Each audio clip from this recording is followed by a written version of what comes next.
টাকা তৈরি হয় গাজীপুরে টাকশালে, যেটা পুরোপুরি বাংলাদেশ সরকারের দায়িত্বে। একটা 1000 টাকা নোট তৈরি করতে খরচ হয় 8 টাকা, আর একটা 500 টাকা নোট তৈরি করতে খরচ হয় মাত্র 6 টাকা।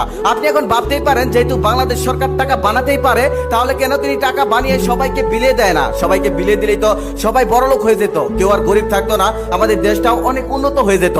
এমনটাই করেছিল কোন এক দেশের সরকার। সে ভেবেছিল টাকা তৈরি করে তার দেশের সকল জনগণকে বিলিয়ে দেবে, আর তার দেশের কোনো লোক গরিব থাকবে না, সবাই বড়লোক হয়ে যাবে, এমনকি তার দেশটাও বড়লোক হয়ে যাবে। এক দোকানদার দোকান করছিল, ঠিক সেই সময় সে খেয়াল করলো যে তার অ্যাকাউন্টে 50 কোটি টাকা ঢুকেছে। তখন সে দোকান টোকান ফেলে বাড়ির দিকে দৌড়াতে লাগলো। দৌড়াতে দৌড়াতে তার বন্ধুর সাথে রাস্তায় দেখা, তার বন্ধু সবজি বিক্রি করে, সেও দৌড়াতে দৌড়াতে বাড়ির দিকে যাচ্ছে। বন্ধুকে জিজ্ঞেস করলো, গিরে তুই দৌড়াচ্ছিস কেন? তখন তার বন্ধু বলল, আমার অ্যাকাউন্টে 50 কোটি টাকা ঢুকেছে, আমি এখন আর সবজি বিক্রি করে কি করব?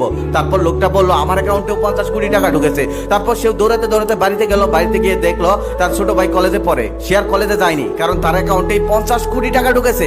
সে এখন আর লেখাপড়া কি করবে? পাশের বাড়ি একজন টিচার ছিল, সেও আর স্কুলে বাচ্চাদের পড়াতে চায়নি, কারণ তার অ্যাকাউন্টে 50 কোটি টাকা ঢুকেছে। এখন সে আর বাচ্চাকে পড়িয়ে কি করবে? কৃষক ধান চাষ করা ছেড়ে দিল, কারণ কৃষকের অ্যাকাউন্টেও 50 কোটি টাকা।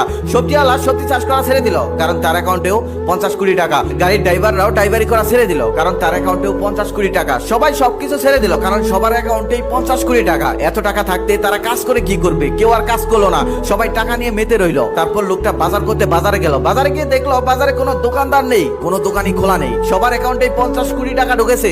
তারা দোকান করে আর কি করবে? তারপর লোকটা বাজার থেকে কিছুই আনতে পারলো না, টাকা নিয়ে গিয়েছিল, টাকা নিয়েই বাড়িতে ফিরে এলো। 2 দিন না খেয়ে থাকার কারণে লোকটা অসুস্থ হলো, হসপিটালে গেল। হসপিটালে গিয়ে দেখলো হসপিটালে কোনো ডক্টর নেই, কারণ সব ডক্টরের অ্যাকাউন্টেও 50 কোটি টাকা ঢুকেছে। তাই তারা চাকরি বাকরি ছেড়ে দিয়েছে, কেউ আর অফিস করছে না। তারপর লোকটা বাড়িতে ফিরে এলো। কিছুদিনের মধ্যেই সেই দেশে হাহাকার লেগে গেল, কারণ খাবার নেই, পানি নেই, পোশাক নেই, কিচ্ছু নেই, কারণ কৃষক ধান চাষ করেনি, সবজিওয়ালা সবজি চাষ করেনি, মাঝি পুকুর থেকে মাছ তোলেনি। তুলে কি করবে? সবার অ্যাকাউন্টে তো 50 কোটি টাকা, সবাই তো বড় লোক, তাদের তো আর টাকার দরকার নেই। কিছুদিনের মধ্যে সেই দেশের মানুষ অনেক বিপদে পড়ে গেল।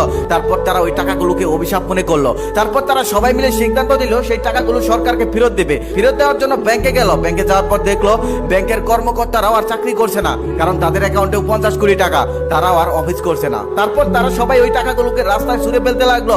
সবাই বলতে লাগলো, আমার সব টাকা নিয়ে যাও, তবে আমাকে একটু খাবার দাও। তবে কারো কাছেই খাবার নেই, সবাই একই অবস্থা করতে লাগলো। হাহাকার পড়ে গেল দেশে। তারপর সে দেশের সকল মানুষ সিদ্ধান্ত নিল যে আমরা আগে যেমনে চলতাম ঠিক তেমনিই চলবো, আমাদের টাকার প্রয়োজন নেই, আমাদের বড়লোক হওয়ার প্রয়োজন নেই, আমরা যেমনি ছিলাম ঠিক তেমনিই চলবো। তারপর তারা সবাই মিলে সিদ্ধান্ত নিল, আমরা যে যা কাজ করতাম আমরা আবার সেই কাজ শুরু করব। তারপর তারা সবাই মিলে সেই কাজ শুরু করলো।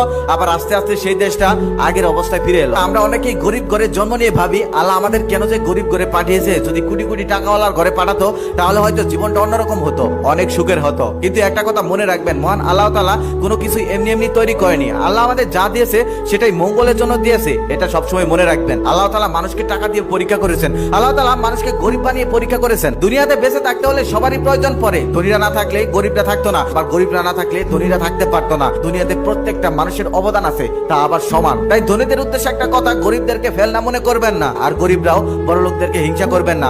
মনে রাখবেন, পৃথিবীতে বেঁচে থাকতে হলে সবাইকেই একসাথে কাজ করতে হবে, একসাথে থাকতে হবে, সবার সমান অধিকার থাকতে হবে।